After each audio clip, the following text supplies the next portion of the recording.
Well, welcome back to the Pastor Pod. I am here with my good friend Jay Mudd, and as always, the Pastor Pod is about real and transparent conversations about life and ministry. So we're two pastors learning how to live for Jesus, love our families, and lead the church. So if you're new with us, we're glad you're here. If you are a continued listener and you've been with us all through all 37 episodes, why don't you shoot us an email? Send us an email at thepastorpod@gmail.com. We want to give shout outs this next few episodes of those that are our loyal listeners. If you have questions we could add to the podcast, things that you'd like us to discuss, please let us know. But Jay, what's happening up north, buddy? Well, I was waiting for you to say, if you've been with us all 37, we have a special gift for you, a Rolex watch. We can work that out, right? Okay, you heard it from him. He's going to buy a Rolex watch if you can come through. We're going to have to quiz him, though. We'll send you a Folex, a fake Rolex. I have to make him validate their faithfulness to This is a low budget podcast, guys. A low budget podcast. Man, I'm with you though. I think my mom might be in contestant. It might be she might be in there. So shout out to my mom. Yeah, Cassie listens pretty consistently. She tells me, she enjoys it.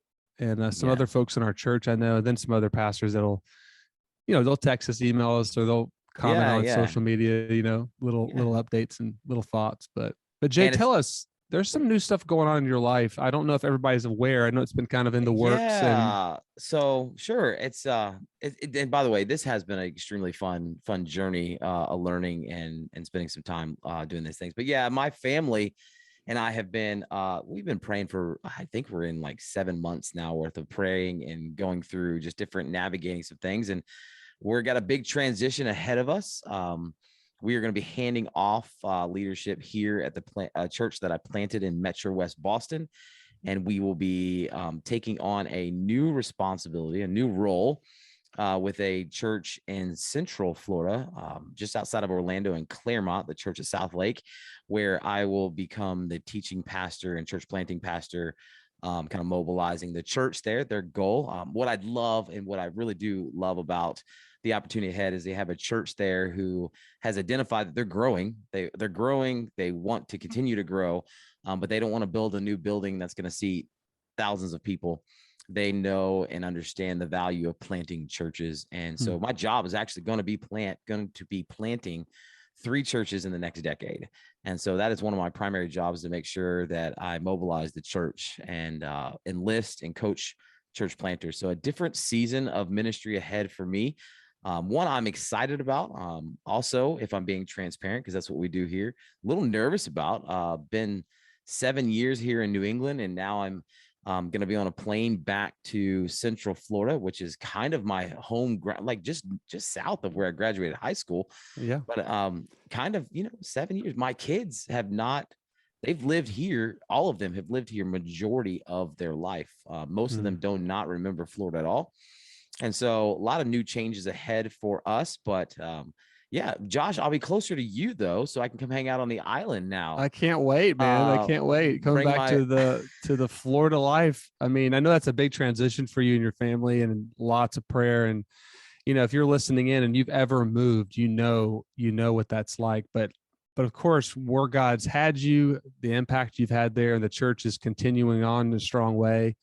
I know it's hard, but it's also exciting at the same time. That's right.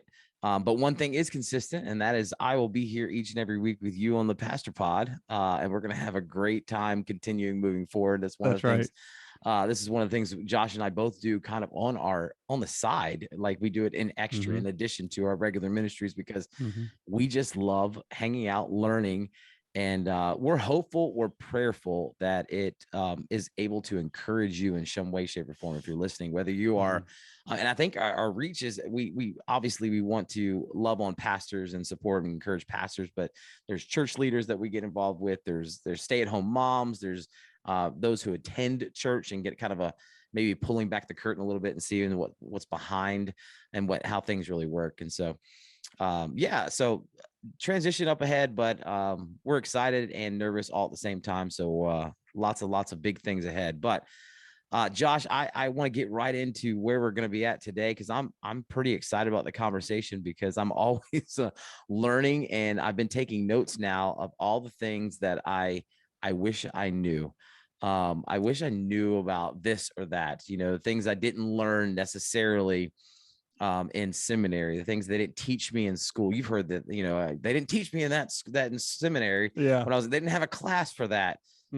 All pastors are going, yeah, no one taught us about global pandemics when I was in seminary. Nobody taught me about what it looks like to go through COVID or a major, cultural thing.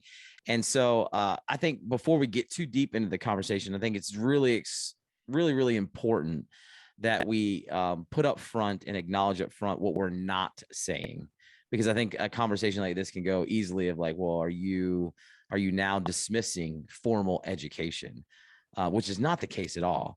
If I'm being completely honest, I have applied and hopeful to begin my doctorate degree. So I'm all about formal education.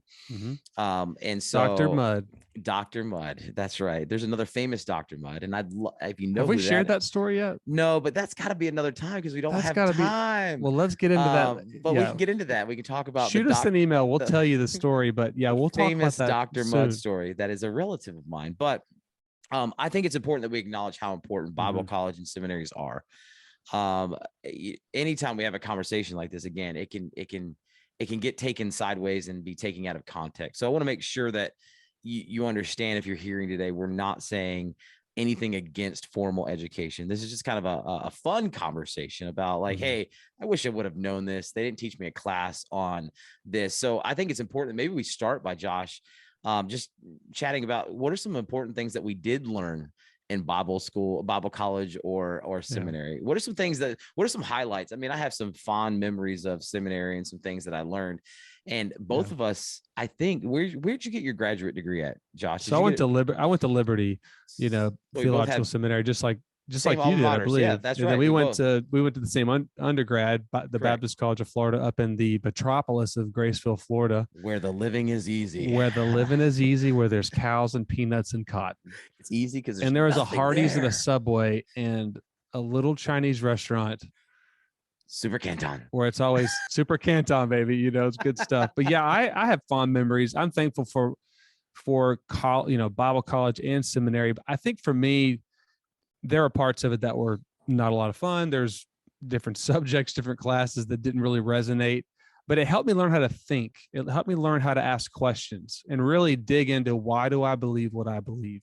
I grew up, my dad's a pastor. I grew up homeschooled. I grew up really in a very godly home, loving people. But I really wanted to wrestle through, why do I believe what I believe? Is it just because of what I've been told? Is it just because of the environment I grew up in? Or what does the Bible really teach? So it helped me dig into that. It helped me learn how to work hard, how to write and study, because I'll be honest, and if you are a pastor listening in, every week is a grind. And I think God has made sermon prep and leadership that way because we have to rely on him. So it taught me how to work hard and study. I learned from some really wise people. I met some great friends like Jay and others that have become just really good friends over the years, mentors, people to kind of link up with. And really the top reason that I love Bible college is I met my wife. I mean, come on. There you go. I was a senior. She was a freshman. I thought I wasn't going to meet my wife. I was already on my way out, taking like 20 hours a semester. But she sang in chapel one day, and everything changed. You never got to walk around the lake? We did. No, I'm just you kidding. did? Okay. No, I don't even think we ever did. That's I think an inside joke for those Lake BCFers. Albert. Lake Albert. The lake. That was it. It was locked. It was sealed. It's in the shape of Florida. If you didn't know that, it's like a retention pond in the shape of Florida. I did not know it was in the shape of Florida. Did you know that? Well, it's supposed to be. The lake. I don't think it really is. My wife, I also met while I was there, but not there at school. She just went to the church where I was serving at. So we never walked. I don't think she ever came to the campus when I was there. So anyhow, she was from the neighboring fancy big city of Marianna. And if you know where Marianna is, it's not big or fancy. Everybody's like Googling these names. Like, it's not. I don't know where that is. It's not big or fancy. those are some great things. I can agree with a lot of those. I think some of mine were a little bit different. Like, so I didn't grow up in a Christian home, like you did, Josh, or you said you did. And so I came from, just a different type of background. I didn't surrender my life until I was 17. And then I went into the military, where in the military, I learned a lot of things about working hard and things like that. So some of that was brought in, but then it was shaped as in that pastoral setting. I did learn, I believe it really helped me to learn a deeper understanding of the Bible. I learned some fundamental things and some, foundational things as a Christian in the local church, but this really took me to gave me a great framework for ministry, for being a pastor, for understanding, what that looked like. And then the habits. I mean, there were some great habits that were brought through just, the disciplines. I think you learn, again, like you just said, the grind of being a pastor. I think you learn some of those disciplines while you're in Bible college. The reading, the studying, the writing of the papers. In case you didn't know, if you're not a pastor listening to this, your pastor pretty much writes a research project every single week, and it's called a sermon. You get it on Sunday morning. It looks different, but they have to do all the research. They have to go do the research, the background, all the things that you do in Bible college, they do every single week as they prepare to lead you through Bible study. And so I think some of the big handles that you get through seminary and Bible college, and again, I can go into a lot more detail, but I thought it was really important that if we're going to talk about some things that we didn't learn in seminary, some things that we've learned, that we didn't just knock those that are laboring along, or somebody doesn't hear this and take it the wrong way and say, well, I don't need to go to Bible college. I heard these two guys on a podcast one time say, you didn't have to. I think it's really, really important. But with that being said, Josh, it's impossible. I think it's literally impossible. And I think every professor that would hear this would say, yes, it's impossible for us to teach you everything you need to know. In fact, there was one professor, I think it was Dr. Cunningham at the Baptist College of Florida, who actually said he recommended that between degrees, you do at least 5 years of ministry, because I think he understood the fact you can't learn everything you need to know about what it means to be a pastor or ministry in a classroom setting. You just can't. And so, Josh, I want to know, the world wants to know, what are some of the most valuable lessons you've learned through the school of hard knocks, through just kind of, going through it and wrestling through it? What are some of the most valuable lessons you've learned? Man, that's a great question. I think the more I was in Bible college, and then of course I went to Liberty, and I did Liberty Online back in the day, like So did I. when they had like a scholarship program, like it was awesome. What year did you graduate, Josh? I did like a dual master's with Liberty. At that time, you could do like a step up program. So I did the mic drop, 2 degrees. No, it's just a step up. You just added hours and they give you another piece of paper with your name on it. But at that time, if the church gave a little bit to help you and you matched it, you would go tuition free. So I just kept going. But I think it revealed to me that you're never going to arrive. My degrees on the wall do not reveal I've arrived. It just shows me how much I need to learn, because the more you grow as a leader, the more you realize I don't know. You don't know I mean, and I'll be honest, the last couple of years, there's a lot of, I don't know. There's some real clear things that we do know, right? There's the scripture, the gospel, those things, but dealing with culture, dealing with all the stuff that goes on. I think another one that I've learned through the School of Hard Knocks is how, I don't think I've arrived at all with this, but it's how to deal with the sadness and the heaviness of pastoral leadership. How do we help families that are dealing with sickness and death, sitting in hospital rooms when people breathe their last, and comforting the family when that loving member of their family is now in eternity, dealing with complaints, the pain of ministry, the hurts that come along. Of course, you can't learn that in a classroom, right? I mean, the only way to learn that is on the field, not in the bleachers. You're usually the one doing the complaining in the classroom.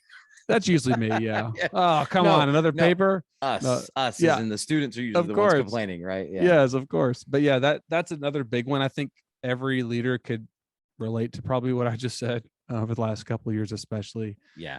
I think another one is hold the scripture and the gospel tightly, but hold the methods loosely. One thing that I didn't learn in in Baptist College of Florida and Liberty. Of course, I think they're limited on that. Is very doctrinal, very biblical, but it in some ways the bent was this is how it's always been done. This is how you should do it. And I believe that the message never changes, but the methods must. And that was something I've learned in the School of Hard Knocks. And then I think it lastly, there's no classes on how important physical health is, how to take care of yourself, how to be spiritually healthy, not They just don't like there's do no PE. no, they don't have PE class. We need PE in seminaries. Listen, if you've ever been to a Bible college, I got to be careful. We need PE. All right. Because what do? We sit and learn, we sit and discuss, we sit and eat, we sit and meet. Let me just tell you, physical health is so important. And if that's not a priority, it affects everything else. So yeah. I'm laughing because I'm thinking about some of the people I went to Bible college with in gym shorts, standing there with their headbands on going, all right, let's do PE right now. What are we going to do? We used to have flag football and that was our PE. It was pretty epic. I mean, those are good days, but I'm just saying we need, so if you are, but nobody talks about it really. I mean, right now the health craze is kind of big right now. It seems like more now everybody's doing something, some type of diet, or they're crossfitting, or they're, and it's all good. Whatever you want to do to be healthy is good. But I didn't really hear a lot about that. And I think that is a huge miss in seminary / Bible college. So maybe not the actual like gym class, but no, like not some kind of physical. I'm just thinking, professors, if you're listening right now, you should encourage, like, we need to have PE. When my physical health is off, it affects everything. You're so right. When I'm not exercising, when true. I'm not a good, I'm difficult to be around. I'm not as gracious with my family. I'm just, tense, and, the stress of ministry and all the heaviness that comes with just being a follower of Jesus. So I think that's a big one that I've had to learn. I mean, I knew that. I mean, I knew I need to be healthy, but how important it is. Yeah, it's just as important as my spiritual health. You are you're right. You're hitting the nail on the head there. I think it's extremely important because I agree the same thing. When I'm not doing what I need to do exercise wise, it affects every aspect of my life, including my ministry. So those are great. Valuable what about you? lessons. I want to hear your thoughts. What is the School of Hard Knocks taught J Mudd? So I think this, I'll say it this way: don't be afraid, don't be afraid to take risks. I think in seminary, especially in Bible college, you do what you're told. You write the papers you need to write, things like that, But I think it's beyond when you get out into doing ministry, where you could just do the bare basics of what needs to be done. I could preach every week, and we could sing music, and we could do, but it's this idea of like, don't be afraid to fail. I failed more than I've succeeded in life, in ministry. There's been more failures than there has been successes. And I think what happens is when we fail, we often get discouraged, and we don't get up and try again, or we don't do that. I think don't be afraid to fail. And the second thing I would say goes along with that is I wholly believe that God's plans are often bigger than ours. They're bigger than what we can possibly understand. Ephesians 3 tells us, he can do far more than we can think or imagine. And I think we barely scratch the surface when we plan and we organize and we decide what we might feel like God is telling us to do. It's just God's got big plans. And I think we often either put him in a box. We put him, in some form of box and say, well, this is where God's going to work as long as he plays in the sand. We got to remove some of the lines and say, God, if you want to do more, I want to be ready. I don't know is an acceptable answer. I have gotten myself in a lot of trouble trying to answer things I don't really know, because I felt as if I had to, I needed to. I would give a response or communicate something because I felt as if, as being the pastor, I was responsible to know that. I think there's more respect when people say, and people look at me and ask me a question, I go, I don't know, or let me get back to you. There's more respect because I can come back with a more clear, concise, formal answer. And I'm actually doing a better job shepherding and leading than if I try to shoot from the hip and accomplish something or do something that is not needed. So I don't know is an acceptable answer. And I think that makes some people feel insecure, but it should not. I believe there's more maturity in that answer than there is immaturity. And then, similar to what you said earlier, I would say plans are great, but remember, people are messy. Plans are great, but remember, people are messy. It can be very, very challenging and difficult for us to get people to come alongside where we believe God is. This is biblical too. I mean, think about how hard it has been some of the biblical leaders to get the people to follow and to simply do what God has told them to do. People are just, they're a challenge, right? There's a reason why we're all called, not just the people in our churches, we're all called sheep, is because sheep can be stubborn and difficult and hard and not wanting to listen and stubborn. And we are all those things, including pastors. We're all those things. But remember, when we have a plan, those plans are great. And similar to what you said, is the method might need to change to accomplish the plan, because the people are not, they're not digging it. They're not following. They're not down for that. Right. And so I think that's extremely important, is, hold those plans loosely. And remember, people are important. They're messy, but they're extremely important. I think I'll leave it with that, is that people are we're in the people business. It's not a business, but I'll say it that way. Jesus was all about people. He met people right where they were. He went out of his way to engage with people.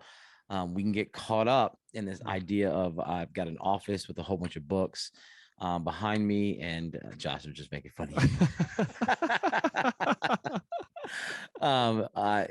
We can get caught up that we become a professional pastor where we're in an office and this is what we do, and we treat it that way, when remember, people are important. People are the primary reason we're here, is to reach people, to help people know more, to help people follow Jesus with their life. And so those are the things that I didn't necessarily learn. Maybe I learned some of the fundamental, foundational things, but the truth of the matter is, it's going through life and realizing, hey, I'm going to fail. I'm going to fall. I'm going to mess up. I'm going to drop the ball. Pastor, if you're listening, you're going to fail. You're going to drop the ball, but don't be afraid of that. Don't let that stop you from following what God wants you to do, because his plans are bigger than yours. You don't have to have all the answers, right? I think these are just really, really, really, really fun things, Josh. So, we learn a lot, but what about mistakes? We've all made them, right? We've all dropped the ball. What is one of the most difficult things you've had to go through and learn from? There's probably too many for me to count. I understand. I think for me, I spent 13 years as a youth pastor, and then teaching pastor / a bunch of other stuff, basically whatever the lead pastor didn't want to do. And then I became a campus pastor, and then now I'm a lead teaching pastor where I'm at. So I've kind of had different hats. But I would say back in the youth ministry days, that when it came to working with those that were above me, I had to learn to be a good leader. I'm sorry, be a good follower in order to be a good leader. So that's a big one I've learned, is I might have ideas or maybe a difference of opinion, but how I go about sharing that is just as important as what I need to share. I think that's been a lesson I've learned since I was a kid. In other words, I can be passionate, but I need to be just as wise in how I go about it. So the way that I would speak or react or respond to people or staff members or pastors I've worked with, I think I made a lot of mistakes early on when I spoke out of turn, or maybe I thought I knew more. And I'm sure if you're an older leader listening in, or you've had more experience than I have, you're like, yep, the young guys always think they know everything. And I think I probably fit that. And in a lot of ways, I don't know if I'm still considered in that ballpark, but I think for me, never burn a bridge, always seek to honor the authority around you. Even if it's not always what you would agree with or exactly the way you would do it. I think I'm learning now in the seat that I'm in now. I have more perspective. So I think there's just some mistakes I wish I'd have done. I wish I'd done a better job of that earlier on. I think I did okay at times, but I think that was my passion became misaligned whenever I didn't understand how to go about it, and also how to honor and not be critical whenever I didn't agree. Does that make sense? Yeah. So that's one thing that's definitely one that I've had to learn. Like misguided passion's probably the best way I would describe it. Okay. Yeah. Yeah. Similar to that, I would say for me, one of the biggest mistakes I've had to learn from is don't lead from your emotions. Mm-hmm. So it's similar. I think it falls kind of Yeah. in the same ball. I'm not an emotional driven type of person. I don't do hugging. I don't do crying. I don't do any of those things. I know I might need help. You're probably thinking this guy needs help. That's just not me. My daughter, it's fun. I mean, I'm Did not you joking. cry Like, when the Celtics lost by like 40 points the other night, or do you just no, get mad? when they put the bench in, I went to bed. I was like, "You're gonna quit. I'm I gonna know, it's quit." like it's over with. Yeah. No, I'm I kidding. literally looked at Holly. I said, "If you're gonna Yeah. quit, I'm quitting." I know, right? Yeah. Yeah. I'm I'm with you. done. No, Yeah. I I just get don't. that. My daughter, Mhm. my daughter will come and I have a 14-year-old daughter, and she'll come and she'll be crying. I'll be like, I no, bye, come back, please. I don't know what to, I don't, I just don't, I don't do that. So, but I do have emotions. I just don't show them. But a lot of times they come out in my actions. They come out in the way I lead. They come out in the things I might do. And I think one of the things that I've learned and had to learn and dropped and made some big mistakes where I was emotional. Some of my leadership decisions were emotionally driven. Right. I've learned to take time and process. I've learned how to process decisions, how to deal with those things. And I think we still have, I believe, quite a few people who this attention point is leading from emotion, leading from Mm-hmm. and emotions are a lot of different things. They're not just Mm-hmm. fear. It's also, something you're passionate about, passions and emotion, things like that. You lead from those, and they can often cause major issues and mistakes along the way. Mm-hmm. When I was a youth pastor, I think every youth pastor says, when I was a youth pastor, I made these mistakes because that's the case. And I'll never forget, I was a youth pastor, and the pastor that I was a youth pastor on and led from emotion and really made some horrible mistakes. About 3 years ago, I was preaching, and I was going to share a story about how I made that kind of mistake. And sure enough, that pastor showed up in our church gathering, and you couldn't have made it up. God had that one Sunday that I was going to share about Yeah. that. He showed up. And so, yeah, I would say that is just don't make decisions and lead from emotions is one of the biggest mistakes I've had to learn from. But Mm-hmm. Josh, all of these things are extremely crucial. All these things are important. That we could go on and on about the things that we didn't learn in seminary, the things we've learned, the things we wish we knew when we were younger, and here we are, not even that old, sharing these things. But what that goes to show you is you can you're always needing to be a learner, which comes back to why we even do this podcast in general. Mm-hmm. Is we want to learn, we want to grow, we want to continue to sharpen ourselves so that we can be Mm-hmm. ready to take on the next challenge that comes before us, that we can prepare ourselves. So what final wisdom would you put out there for pastors and leaders? What final thing would you Mm-hmm. say, if you had one more time to speak? What would you say? I think education preparation is crucial. I really think that it is important, and I don't think you have to have a degree with your name on it to be used by God. That's not what I'm saying. But if you have an opportunity to go to a solid school and learn and be challenged and learn how to apply the word and prepare, man, take it, do it, and continue to be a learner. But the degree isn't the goal. It doesn't really matter. No one in my church has ever come up to me and said, "Josh, I'd love to come see what your degree looks like." Hardly anyone asked me about it.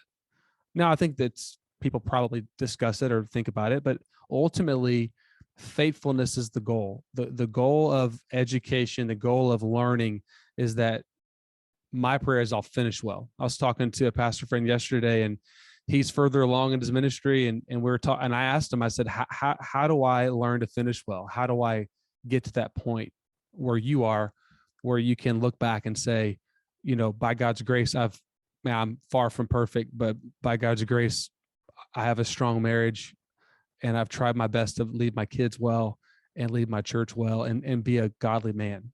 And really, that's what I think a lot of it comes down to, is to be godly, transparent, humble is really where the rubber hits the road. You can have all this knowledge, but if I don't have humility, if I don't have a spirit of peace and a spirit of joy, that knowledge will only puff up, and it really won't help my church, and it won't make me effective. And I think the other reason that schooling and coaching and like what we're doing in this podcast, where we're talking, discussing, and learning, if I don't know how to lead well, then my posture will be just in an inappropriate way, and it'll hurt people. So at the end of the day, be a learner, give God glory, and I hope that that's encouragement to all of you that are listening.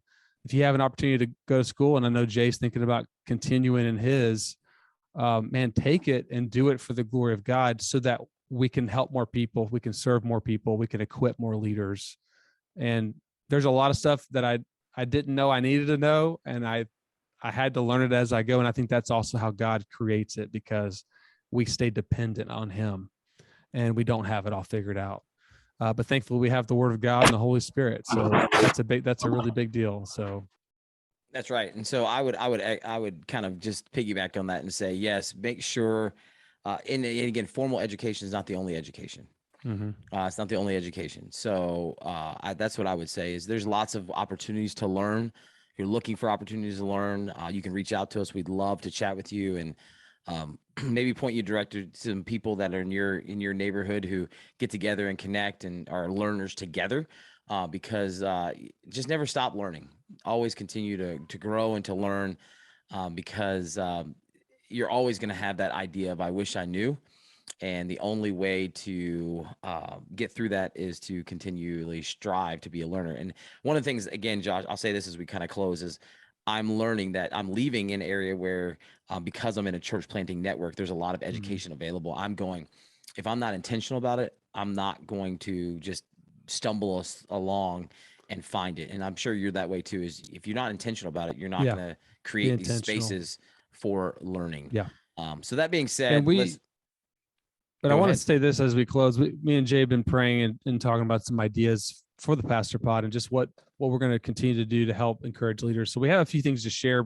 The next couple of weeks, we'll be rolling out some ideas for you as leaders for this fall, and we'll give you more details as that comes. But yeah, and it really is the crux of what we talked about today, that we want to continue to be learners. We want to continue to help one another be all that God wants us to be. So I'm excited about the podcast that is, growing into something a little bit more that could be hopefully just a way to support other leaders, just as Jay's been a support to me, and so many other guests we've had on the podcast have been so crucial. Yeah. And so that I can't wait for that. And so we'll be that, if anything, that's maybe a little carrot in front of you to dangle along and say, hey, would you make sure you join back in the next couple of weeks as we kind of reveal some of those things that are in the works for the fall. But again, from Josh and I, we are so grateful. Again, you tuned in with us again this week. And if you have comments, you have thoughts, you have questions, if you've been a faithful listener for 37 episodes, as Josh said at the beginning, make sure you reach out to us. You can reach us at thepastorpod@gmail.com. You can tag us on social media, all of the things. But from Josh and myself here at the Pastor Pod, we thank you so much for tuning in with us. Have a great weekend. Hope to see you back next week.